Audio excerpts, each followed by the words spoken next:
pengertian penulisan kata. Penulisan kata terdiri dari dua kata, yaitu penulisan dan kata.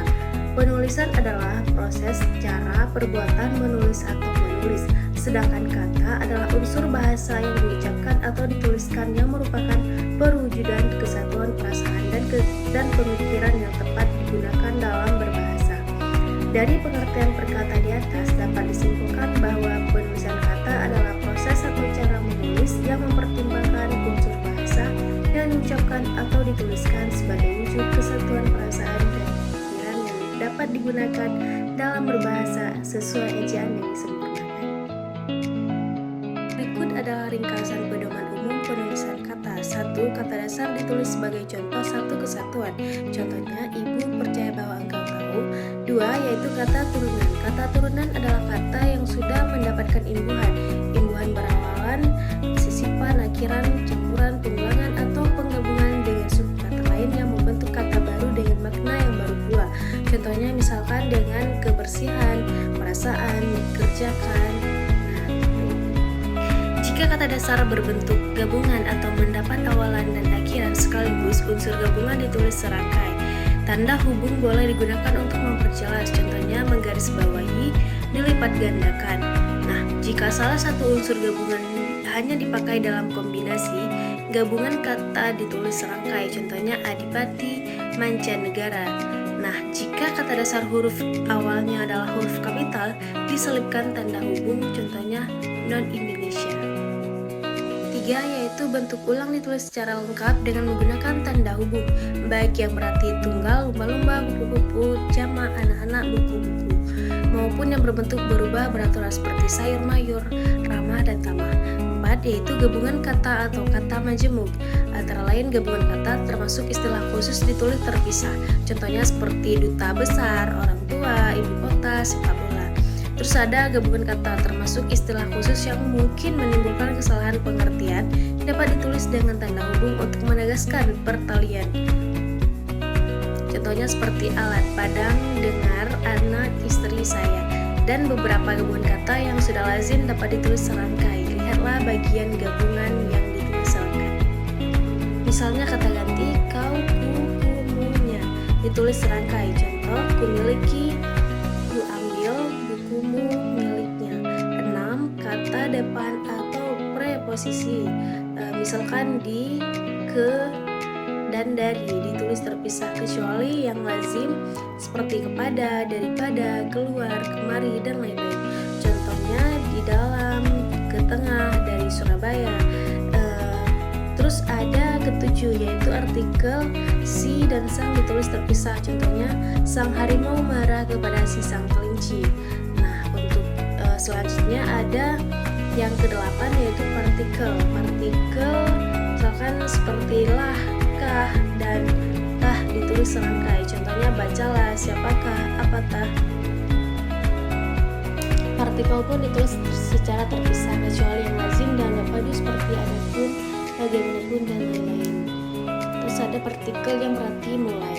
Terus ada yang kesembilan, yaitu singkatan dan akronim. Apa itu singkatan? Singkatan adalah suatu gabungan dari beberapa suku kata menjadi satu kalimat. Sedangkan akronim adalah gabungan dari beberapa kalimat menjadi satu. Contohnya seperti asbun, asal bunyi, asbun, asap kabut, balita, bayi 5 tahun, cireng, aci digoreng, dan sebagainya. Nah, untuk selanjutnya ada angka dan bilangan.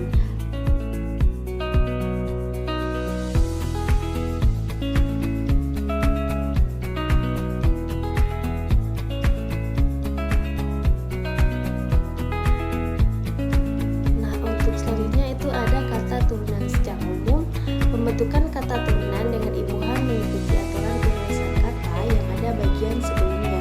Berikut adalah beberapa informasi tambahan untuk melengkapi aturan tersebut. Jenis imbuhan awalan seperti me, ber, di, ter, ke, pe, ber, dan seakhirannya, kan, an, i, lah, dan ya. Imbuhan gabungan dari lebih dari satu awalan atau akhiran. Beran, dikan, dan di, diperkan, dan diperi, kenan, dan kei, dan lain sebagainya. Selanjutnya yaitu awalan mulai. Dalam bentuknya, awalan me atau sering ditulis men akan mengalami perubahan apabila diikuti dengan kata dasar. Men bisa menjadi me, mem bisa menjadi men, meng serta meng. Tentu perubahan bentuk tersebut berdasarkan kaidah morfologi seperti berikut ini. Bentuk me.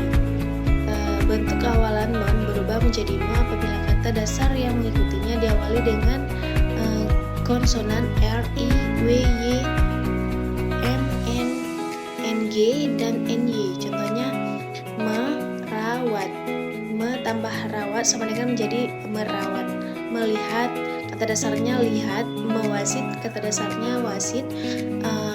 Meyakinkan, kata dasarnya yakin. Terus ditambahin me dan akhiran kan. Terus ada memakan, kata dasarnya makan. Ada huruf dengan tanda memiliki sifat-sifat khusus, yaitu 1.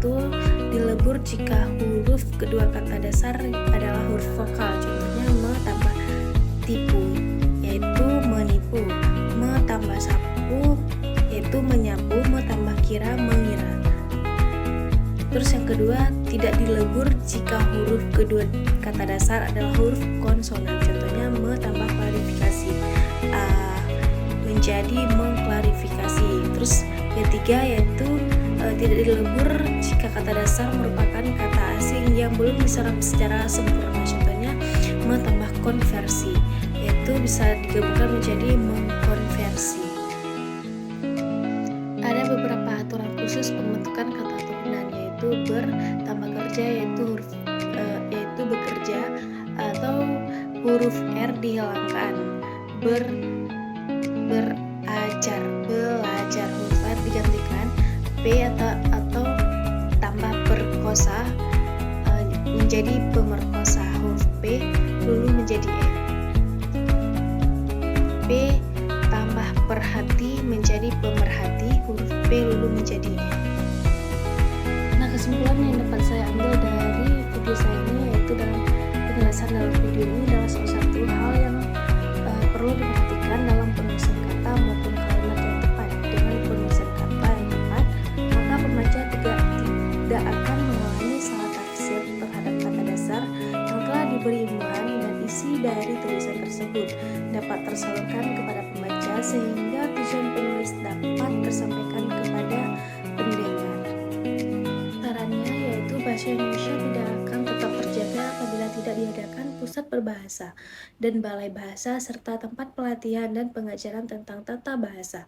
Maka pembelajaran bahasa di setiap kampus dan pada setiap jenjang pendidikan nyatanya diperlukan karena akan membantu memelihara kesucian dan keaslian bahasa agar selalu terhindar dari kontaminasi budaya bahasa asing. Lebih dan kurang saya mohon maaf jika ada kesalahan kata dalam pengucapan saya. Saya akhiri dengan wabillahi taufik wal hidayah. Wassalamualaikum warahmatullahi wabarakatuh.